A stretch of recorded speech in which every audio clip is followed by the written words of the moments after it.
starts off with what we all find ourselves in. I found myself in a space that I hadn't planned for. I had just lost my parents, and I had just failed in this relationship. I had a child now. I didn't know what to do.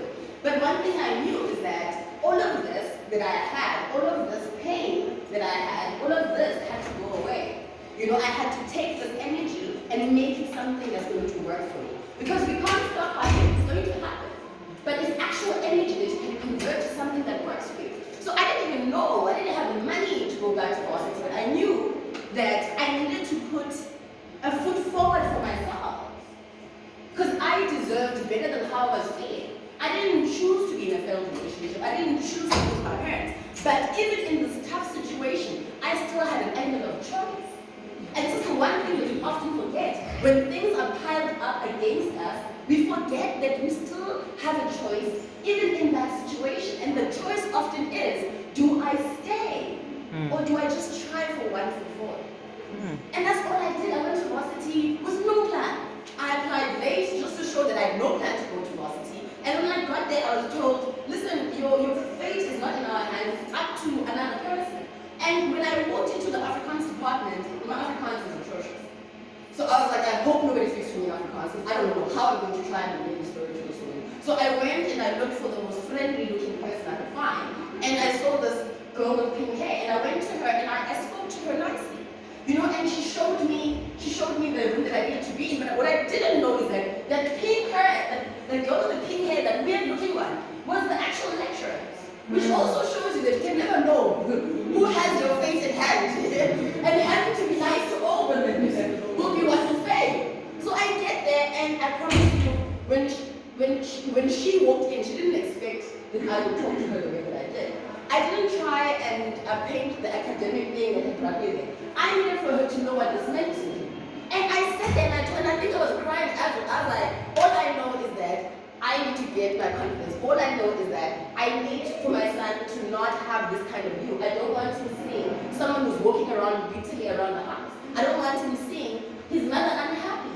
So I don't know if this degree is going to make me happy, but I know it's going to boost my confidence at least. Let's see if I can get, and I was like, I don't even know how I'm going to pay for your class, I don't know how I'm going to take your class, but I'm here, all I'm asking you to do is just let me in. You know, and she went above that because I came as myself. I was honest. You know, I didn't try and paint a picture because that's what you often do. You want to go to someone for help, but you still want to act, you know, in a particular way so they don't see that you're actually vulnerable. But actually, vulnerability is a strength. Vulnerability is a strength. Having to show up as yourself in the pain that you are and relay it. She went above what she was getting paid to do because I went above. I opened up, and this woman was in my job every week. Every week during lunchtime, once a week on a Wednesday mostly. She would park her car at Liberty Live, and she would come and have lunch with me and teach me during my lunch break. I begged her continuously, can I just pay for your petrol just this once? And she refused. She was invested in having to see me reach for the thing that I told her I wanted. I didn't simply say I want to be in your class. I said, I need to gain confidence back. And she sat with me continuously, doing more than what was required because I showed up. I opened myself up to her, giving her the opportunity to really, truly receive me. Oftentimes we think that people don't receive us, but we have not opened ourselves. You first need to open yourself up, and that's the scary part. Open yourself up to a stranger. I opened myself up to a stranger. And she received me with kindness like I had never seen. This Afrikaner chick who was busy at the time doing her PhD, busy writing a book, busy lecturing, but she made the time. She made the time because I did the first step. I was in pain, and I said it. And I made it clear that my intentions were not to stay in this painful place. I said I need help. That's all I said. You think about it. I was like, I didn't want to be here. I never planned to be here. And I don't plan to stay here. Help me. And she did. She went above and beyond. Every week, no fail, this chick was outside Liberty. And when I graduated, I wasn't even doing this thing anymore for me alone. I just didn't want to disappoint her. You know? And it was more now. It wasn't just for me. You know, and when I graduated, it was such a beautiful thing between us because she knows she held my hand right through. But I first needed to be vulnerable. I first needed to say, hey, I'm in pain and I don't want to stay here. And this is often the thing that we fail to do. Help is always around us, but we fail to say, guys, actually it's not nice. I'm not happy. I don't like going home anymore. I'd rather be here actually because it's hard. You relay your story to someone. Women have walked the walk that you walk in. Your walk is not particular. Someone will tell you, listen babe, I was there 2 years ago. Can I tell you how to move yourself in that situation? But the problem is that we always want to beautify ourselves, beautify our pain. It's time for us to let go of that. The women before us, use pain as a crutch, and they needed to. They needed to, but we don't. They have paved the way for us now. It's time for us to live soft lives. Softness means that sharing when something is painful. We've been told and we've been programmed to learn to accept pain. I'll tell you a story of a friend of mine who just recently left the country and started a new life with her family abroad. She is someone that had grown up like me. She grew up in neighboring townships. I was in Khayelitsha. She was in Mitchell's Plain. As a girl in Mitchell's Plain, obviously you have to be, if you want to get out of them, you have to learn up. And she did. And we learned to be strong in uncomfortable situations. And she did. And she was one of the best financial advisors I had ever seen. And then she got married, and then her husband had a job that they needed now to leave South Africa because the job that he had could give them a life. But can I tell you what her struggle became? Her struggle became that for the first time in her life, she didn't have to worry about anything. And she struggled. Because her whole life, she had to break walls, Her whole life, she had to make things possible that weren't.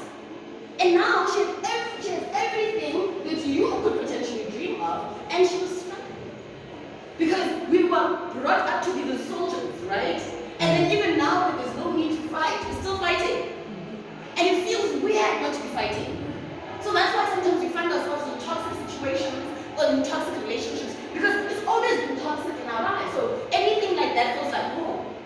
And it's taken me and her chatting continuously over a year for her to get comfort in her situation.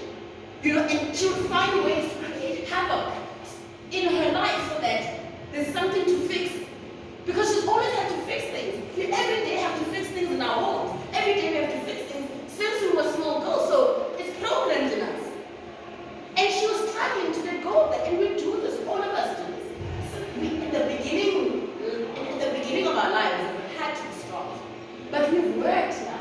We've created lives for ourselves where we need to let go of that strength so that our children don't learn from it. Because I will tell you, as a girl whose mother passed away before I had my first child, that it wasn't the things that my mother told me that helped me during that time. It was the things that I saw her do. All of those quickly came to mind. All of the things that I actually seen her do came to mind. Not the things that she had said. Children will forget what you say, they will model your behavior. So if you are miserable, chances are you're going to raise children with low self-esteem that are also going to be miserable because they watch you all day. So we need to learn to accept where we are now and try and move better forward. Exactly like how I was. I found myself in this place that was uncomfortable. And then just simply making the choice to say, I see all of this, and just choosing to just move a little bit forward. And allow God. Because all of the things that happened thereafter was God. She came into, whose lecturer goes to the job? Who? That's God, that's not me. There's nothing special about me. But I prayed though. I prayed and I cried and I said, God, I want better. So he made the way. I'm telling you, I have another business partner who I met in that year, and when he was trying to convince me to go into business, because I was like, yeah, I can go into business right now. I've got a child, I've got a job, I've got studies. And he was like, okay, cool. Let me take the one thing I can take off the plate from you. Let me pay for your studies for you. And he paid. Me who did not have money to go to varsity had someone pay for the full year.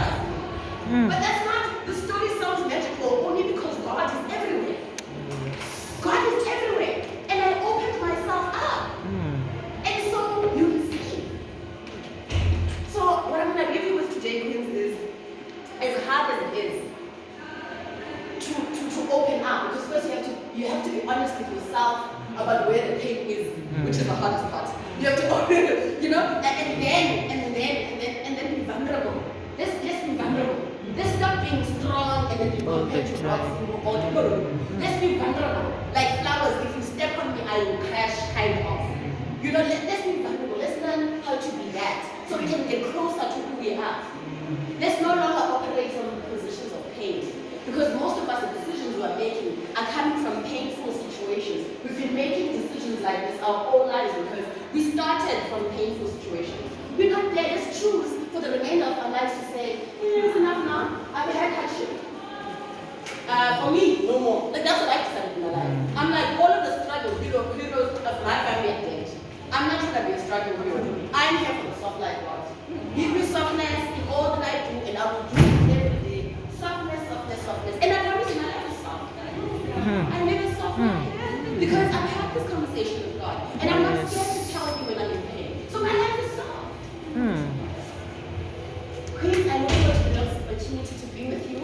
I hope you take this in today. And it's something I'm going to reiterate to you over and over because it's been too long that we've been told you're strong. So that we can get abused. Because most situations we've been told you're strong, the situations we've been abused in those situations. Oh no, stay, women stay, we get beat. No. Softness means. Softness is all that we do.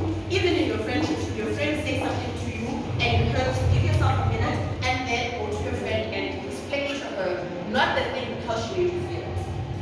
We need to start sharing because we're building up walls around each other because we used to. No. If someone hurts you, it doesn't matter who. Even if it's your child that hurts your feelings, swallow it and then before that child goes to sleep next to them in their bed, explain to them how they've hurt your feelings. No softness, no hardness, it is softness only. And you must choose it. You must choose it, you must be consistent in it. Yeah. You know, softness comes with vulnerability, you start being vulnerable. If you hurt me, I'm not going to name. I'm not going to pretend that you didn't hurt me. You must know so you don't do it again. So you must know how I feel. Because most times, when you explain what the situation is,